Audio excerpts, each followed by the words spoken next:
El mundo desde el aire.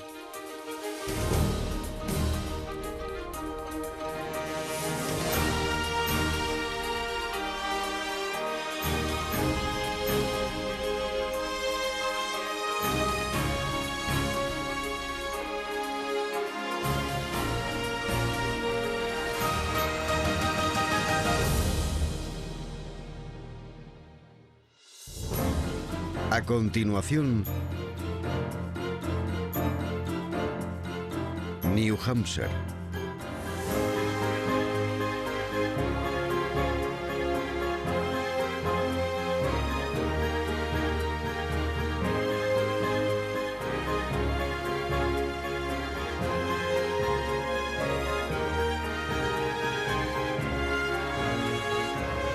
De Portsmouth al Monte Washington. Nuestro viaje comienza en Portsmouth, en la costa de New Hampshire. Siguiendo el litoral, giraremos hacia el interior, a Exeter, una de las ciudades más antiguas del estado. A lo largo de la ruta, contemplaremos el famoso otoño de New Hampshire, de camino a uno de los circuitos de carreras más famosos de Estados Unidos, el New Hampshire Motor Speedway. Visitaremos algunos de los lagos más imponentes del estado, antes de continuar camino hacia la gran cordillera de las Montañas Blancas. Desde las impresionantes estructuras volcánicas de Cathedral Ledge, pondremos rumbo a Crawford Notch y las cascadas Araciusa, una de las más famosas de la zona. Y acabaremos nuestro viaje junto a las cumbres más altas del noreste del país, en la Cordillera Presidencial.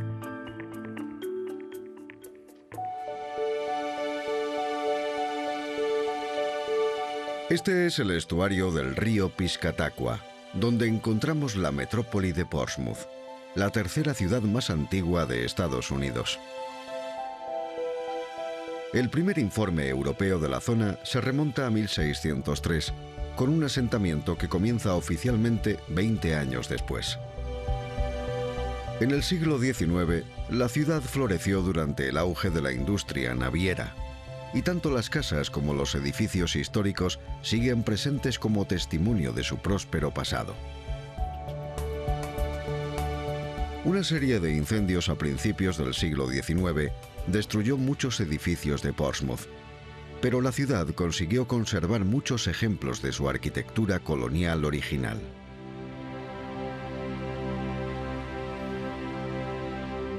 Las muestras de esta rica historia son frecuentes todavía.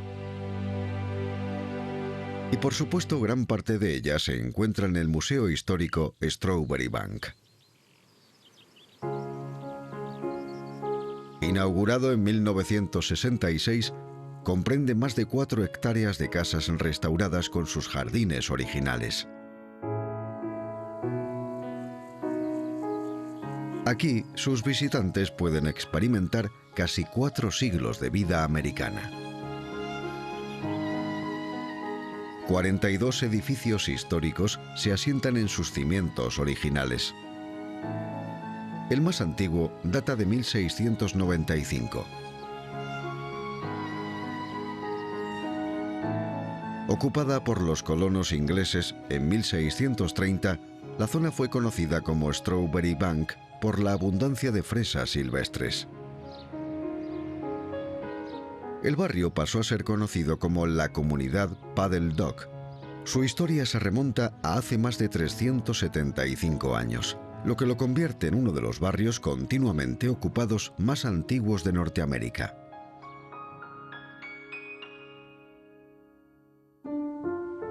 Atravesando el muelle se encuentra Newcastle, la única ciudad de New Hampshire construida a base de islas.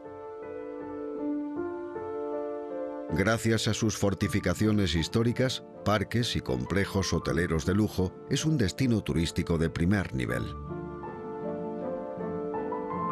Y en el extremo suroeste de la isla principal, asomándose al Atlántico, nos encontramos el Hotel Wentworth by the Sea, que aloja huéspedes desde hace casi 150 años. Conocido en principio como el Wentworth, se construyó en 1874, imitando a los elegantes buques de pasajeros de la época. Dejó su sello en la historia cuando en agosto de 1905 albergó a las delegaciones rusa y japonesa que fueron allí para negociar los términos del fin de la guerra entre ambas naciones. Tras cerrar en 1982 y casi ser demolido, Wentworth by the Sea fue rescatado y reinaugurado en 2003.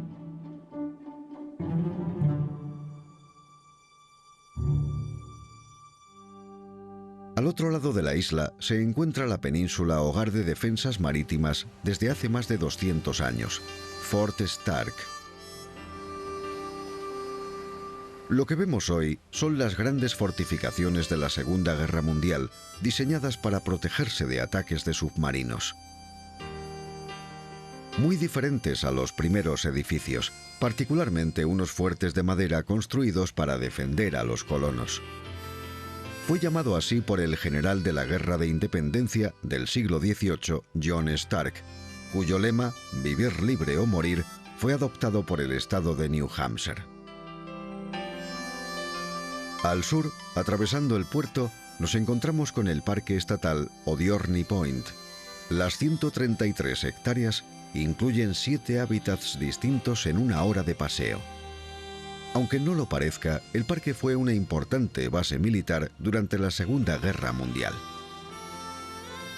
Fort Dearborn, como se llamaba, fue vendido al Estado en 1961, pero incluso después de su transformación, los búnkers siguen permaneciendo ocultos bajo capas de tierra. Una de las mayores atracciones del parque es el centro científico Seacoast, que recibe a más de 100.000 visitantes al año. De hecho, la costa de New Hampshire está atestada de parques y actividades recreativas. Con algo menos de 30 kilómetros de litoral, puede ser el menos extenso de los estados americanos, pero no le faltan puntos de interés, como la ciudad de Rye, junto al mar. Desde la época de los primeros colonos, en el siglo XVIII, prosperó como puesto de pesca, y los vecinos aún cuentan historias de piratas merodeando la zona y de tesoros enterrados. Pero a medida que la ciudad prosperó, fue convirtiéndose en un popular destino vacacional durante el siglo XIX. Hoy, Rye es una tranquila comunidad residencial. Muchos de los barrios junto a la costa limitan con el mar por un lado y por el otro, con serpenteantes canales que se abren camino a lo largo de la marisma. Las casas solariegas salpican el litoral, alzándose como ejemplos de la lujosa historia de la zona. Toda una variedad de estilos arquitectónicos están representados por las casas que encontramos junto al mar. Desde lo tradicional a las más modernas influencias, las casas solariegas y las mansiones han sustituido a los grandes hoteles de madera y las casas victorianas que fueron testigo en su día de la afluencia de veraneantes.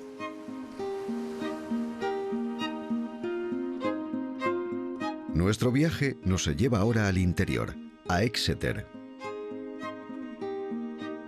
Se trata de una de las 4 ciudades originales establecidas en New Hampshire en 1630, que comenzó como un puesto comercial con una pujante industria de construcción naval. Las casas históricas de Front Street son ejemplos del lujoso y próspero pasado de Exeter. Las casas más antiguas fueron construidas a principios del siglo XIX por los hombres de negocios más destacados de la ciudad. Muchas fueron construidas en el estilo arquitectónico federal, tan de moda en el siglo XIX. También se le conoce como estilo Adam por el arquitecto inglés Robert Adam. Él fue quien introdujo esa versión adaptada del diseño georgiano, caracterizada por la increíble atención a la simetría y el equilibrio. Pero el edificio de mayor interés es el Hotel Mayor Blake's.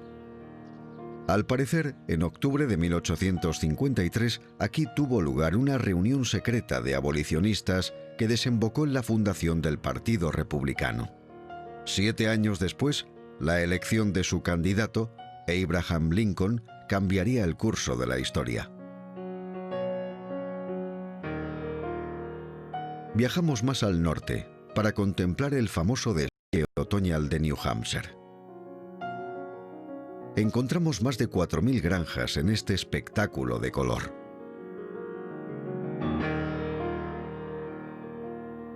Pero hay otro sorprendente espectáculo entre los árboles, el del New Hampshire Motor Speedway.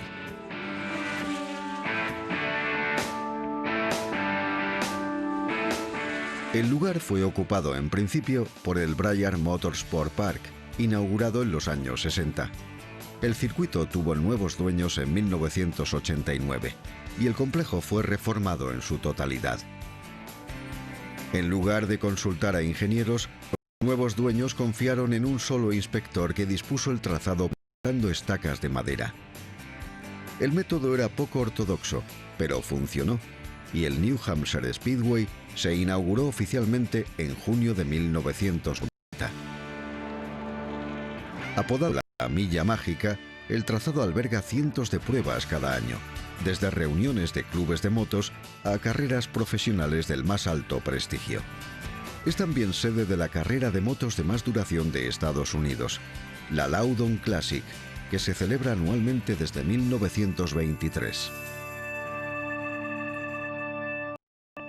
Dejamos atrás el rugido de los motores y llegamos a un lugar mucho más tranquilo, el poblado Shaker de Canterbury. Oficialmente conocido como la Sociedad Unida de Creyentes, los Shakers son una comunidad religiosa formada en Inglaterra en el siglo XVIII. Se les llamó los Shaking Quakers, cuaqueros sacudiéndose, por el uso de bailes en sus cultos. Basándose en la creencia de la igualdad y la vida sencilla, se convirtieron en inventores y artesanos de primer orden, y sus bienes eran sinónimo de calidad y fiabilidad.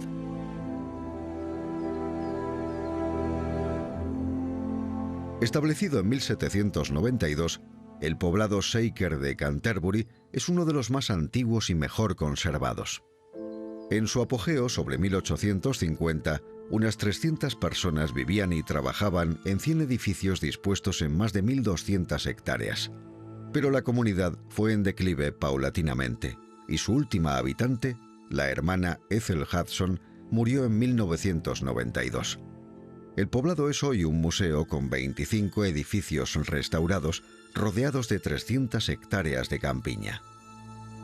Su misión es conservar el legado de 200 años de los Shakers de Canterbury.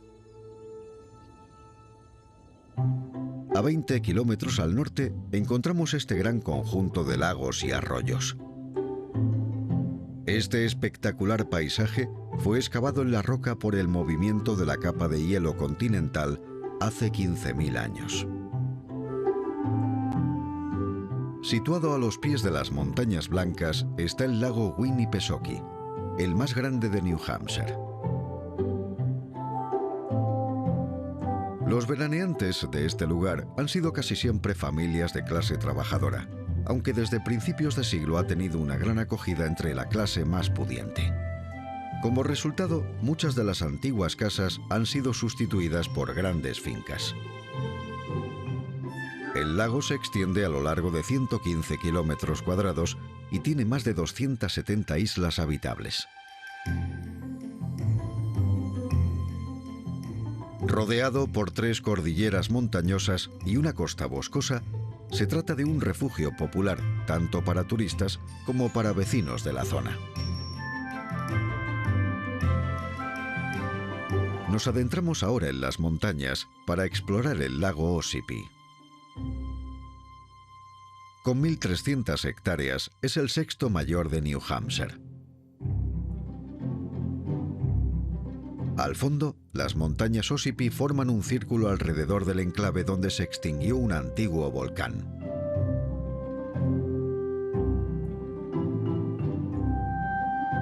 El lago consta de una gran red de bahías y ríos, además de zonas costeras que permanecen intactas. Son espacios abiertos protegidos que albergan varias especies animales en peligro de extinción y flora poco común. Unos cuantos pueblos se ubican alrededor de sus orillas, junto a pequeños grupos de viviendas vacacionales y casas de alquiler.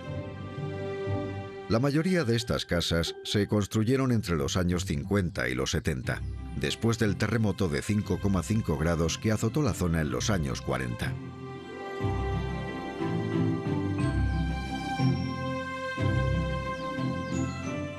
Las casas presentan una arquitectura variada, desde estilos modernos, como esta estructura triangular, hasta diseños coloniales más tradicionales. Más al norte, llegamos al área natural de Madison Boulder. Su nombre ya nos da una pista de lo que nos espera en la profundidad del bosque. Un tesoro geológico en forma de enorme roca granítica que pesa más de 4.500 toneladas. Durante la última glaciación, el movimiento del glaciar transportó esta roca 3 kilómetros al sur desde su ubicación original. El área no es solo un paraíso para los geólogos, sino también para los arqueólogos. Se han descubierto 21 yacimientos nativos prehistóricos de más de 10.000 años de antigüedad. La exploración de los europeos comenzó a mediados del siglo XVII y hoy encontramos por todas partes lugares históricos, como el Puente Albany.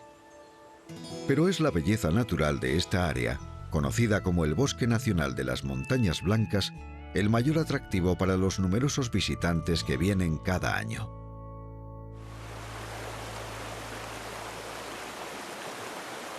Y es fácil entender por qué una de las muchas atracciones son los rápidos del río Swift, en el corazón del valle del Monte Washington.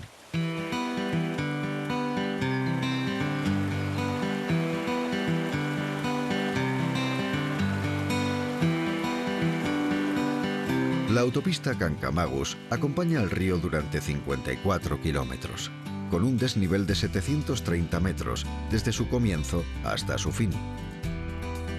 Oficialmente conocida como Ruta 112, esta carretera se inauguró en 1959 y ha sido una de las rutas panorámicas más frecuentadas del noreste de los Estados Unidos. El tráfico se vuelve más denso en otoño, cuando los turistas lo visitan para maravillarse del colorido de las hojas en el auge de la estación. Los viajeros que quieran hacer esta ruta deben planificarla con antelación, ya que no hay gasolineras ni cobertura móvil. Sí hay, sin embargo, campings a lo largo del camino. La autopista recibió su nombre por un jefe nativo, Kancamagus, nombre que significa el sin miedo, que siguió los pasos de su padre y su abuelo, manteniendo la Confederación Pennacook, una alianza pacífica con 17 tribus vecinas.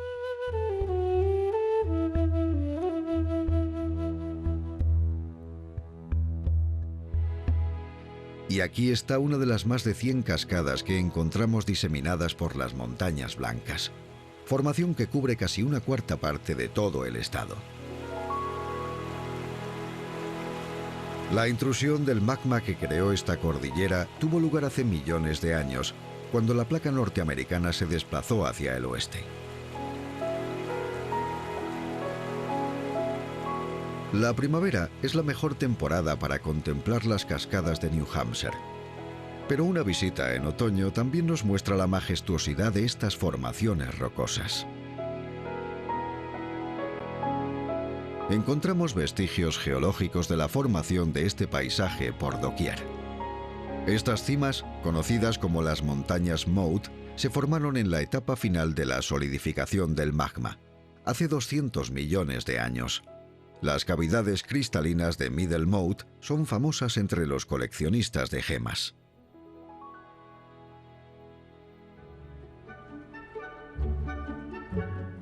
La barrera metálica a la que se asoman estos visitantes está instalada por un buen motivo. Esto es Cathedral Ledge, una pronunciada caída de 200 metros afilada por los glaciares con espectaculares vistas del Valle Seiko.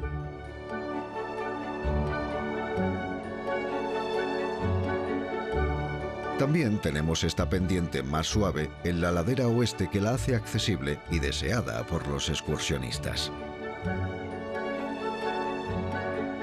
De hecho, uno de los senderos conocido como la Ruta Estándar se encuentra entre los más antiguos y famosos senderos de Norteamérica. Y no nos sorprende que este sea un lugar famoso también entre los escaladores.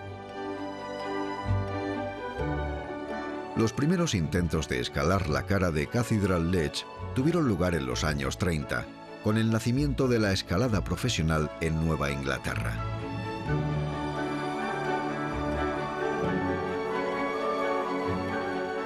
Una serie de rutas clasificadas según su dificultad han sido concebidas para dar cabida a escaladores de todo tipo de niveles, sencillas como juego de niños o la proa, o solo para los más experimentados e intrépidos, como Asylum o la Parca.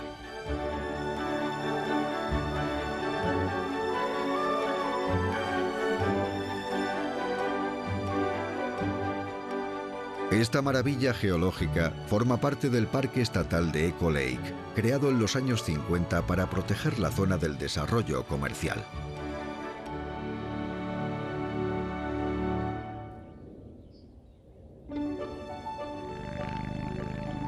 La ruta de Crawford Notch es una de las preferidas entre los motoristas, y como otras muchas de la región, comenzó siendo una ruta comercial. Recibió ese nombre por la familia Crawford, que abrió una posada aquí en 1803. Desde entonces, este lugar ha sido extrañamente asociado con mitos y leyendas transmitidas por generaciones de viajeros. Historias de tesoros perdidos, tradiciones y locuras se suman a la mística del lugar. En sus cuentos contados 2 veces, el autor del siglo XIX, Nathaniel Hawthorne, un frecuente visitante, narraba la triste historia de la familia Willy, que murió trágicamente por un deslizamiento de tierras en 1826. Historias de fantasmas y espíritus que rondan Crawford Notch perduran hoy en día entre los que la visitan.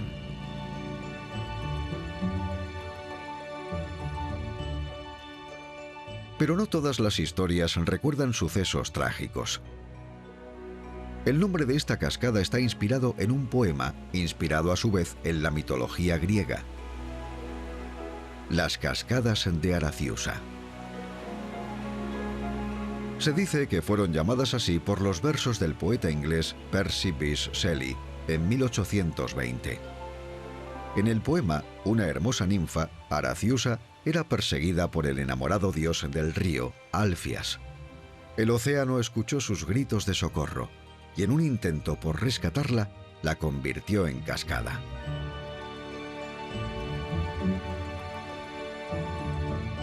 El amplio macizo al que nos aproximamos marca la última etapa de nuestra ruta por las montañas blancas de New Hampshire, la Cordillera Presidencial. Aquí se encuentran los picos más altos del noreste de Estados Unidos, con 9 de ellos que superan los 1.200 metros. Los primeros datos registrados por exploradores europeos datan de 1524, desde las aguas cercanas a Portsmouth, donde comenzamos nuestro viaje.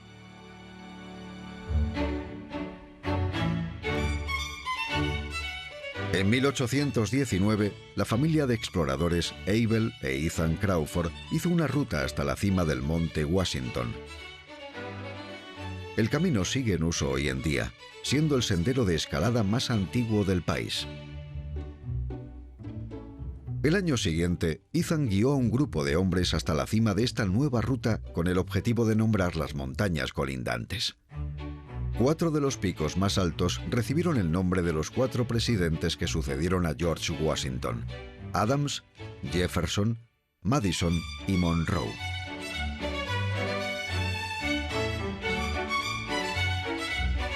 Y por último llegamos a la cumbre de nuestro viaje, el Monte Washington.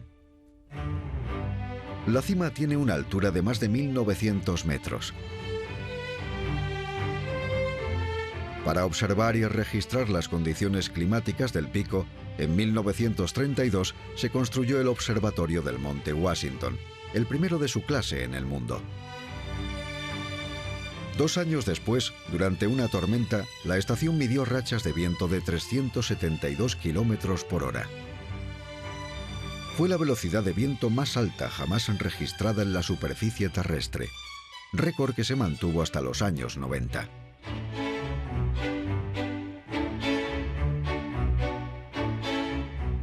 Desde su construcción inicial, este grupo de edificios en la cima ha sido llamado la Ciudad de las Nubes.